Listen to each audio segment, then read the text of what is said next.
Journée nationale de commémoration de la victoire et de la paix, hommage à tous les morts pour la France. C'était il y a un siècle. Ce 10 novembre 1920, la Grande Guerre est achevée depuis 2 ans.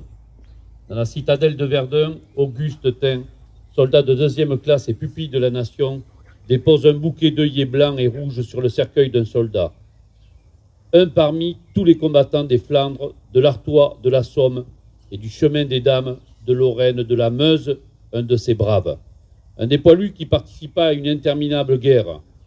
Un de ces Français qui œuvra à la tâche incommensurable de la victoire. Un parmi des milliers qui est devenu le soldat inconnu. Le 11 novembre 1920, le peuple de la France l'accompagne solennellement sous les voûtes de l'Arc de Triomphe.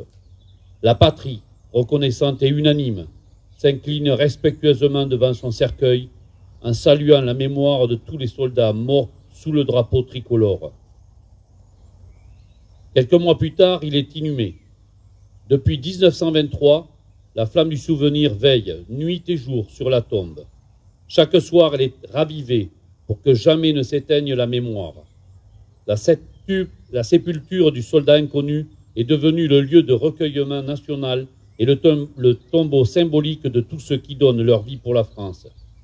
Cet anonyme représente chacun de nos morts et tous nos morts en même temps. Cette mémoire vit également dans chacune de nos communes, dans chaque village et village de France, dans chacun de nos monuments aux morts, dans chacun des cimetières, dans nos mémoires familiales. Elle vit dans l'œuvre de Maurice Genevoix, qui entre aujourd'hui au Panthéon. Le président de la République l'a souhaité en l'honneur du peuple de 14-18. Maurice Genevoix n'entre pas seul dans le temple de la nation. Il y entre en soldat des éparges, en écrivain et en porte-étendard de ceux de 14. Il y entre avec ses millions de frères d'armes, ceux dont il a immortalisé le souvenir, l'héroïsme et les souffrances. Il y entre avec toute la société de la première ligne à l'arrière, mobilisée face à l'adversité et qui a tenu avec une admirable endurance. 8 millions de soldats combattirent sous les couleurs de notre drapeau. Aucun d'entre eux ne revint totalement indemne. Des centaines de milliers furent blessés dans leur chair comme dans leur âme. 1 400 000 tombèrent au champ d'honneur. Nous ne les oublions pas. Inlassablement, nous les honorons. Chaque 11 novembre, la nation rend également un hommage solennel à tous les morts pour la France, ceux d'hier et ceux d'aujourd'hui. Chaque année, nous rappelons leurs noms. Chaque 11 novembre est un moment d'unité nationale et de cohésion autour de ceux qui donnent leur vie pour la France, de ceux qui la servent avec dévouement et courage. En ces instants, au souvenir des événements passés et aux prises avec les épreuves de notre temps, nous nous rappelons que c'est tout un peuple uni et solidaire qui fit la guerre, qui la supporta et en triompha.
Mort pour la France en cette année 2020. Clément Frison Roche, 5e régiment d'hélicoptères de combat, mort pour la France. Chef de bataillon Benjamin Gireux, 5e régiment d'hélicoptères de combat, mort pour la France. Chef d'escadron Nicolas Mégard, 5e régiment d'hélicoptères de combat, mort pour la France. Capitaine Pierre-Emmanuel Bocquel, 5e régiment d'hélicoptères de combat, mort pour la France. Capitaine Alex Maurice, 5e régiment d'hélicoptères de combat, mort pour la France. Major Julien Carrette, 5e régiment d'hélicoptères de combat, mort pour la France. Maréchal des logis Romain Salle de Saint-Paul, 5e régiment d'hélicoptères de combat, mort pour la France. Chef d'escadron Romain Chaumel de Jarnieux, 4e régiment de chasseurs, mort pour la France. Adjudant Alexandre Protin, 4e régiment de chasseurs, mort pour la France. Maréchal des logis chef Valentin Duval, 4e régiment de chasseurs, mort pour la France. Maréchal des logis chef Antoine Serre, 4e régiment de chasseurs, mort pour la France. Adjudant Jérémy Lecy, 93e régiment d'artillerie de montagne, mort pour la France. Adjudant Andrei Jouk, 2e régiment étranger de génie, mort pour la France. Par caporal-chef Volodymyr Ribonchuk, 1er régiment étranger de génie, mort pour la France. Brigadier-chef Dimitro Marfion, 1er régiment étranger de cavalerie, mort pour la France. Brigadier Kevin Clément, 1er régiment étranger de cavalerie, mort pour la France. Brigadier Tosho Asina Rasampik Zalama, 1er régiment de hussards parachutistes, mort pour la France. Maréchal des logis Andy Pila, 14e régiment d'infanterie et de soutien logistique parachutiste, mort pour la France. Maréchal des logis, 1er régiment de hussards parachutistes, mort pour la France. Et le brigadier Arnaud Volpe, 1er régiment de hussards parachutistes, mort pour la France.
Fermez le banc.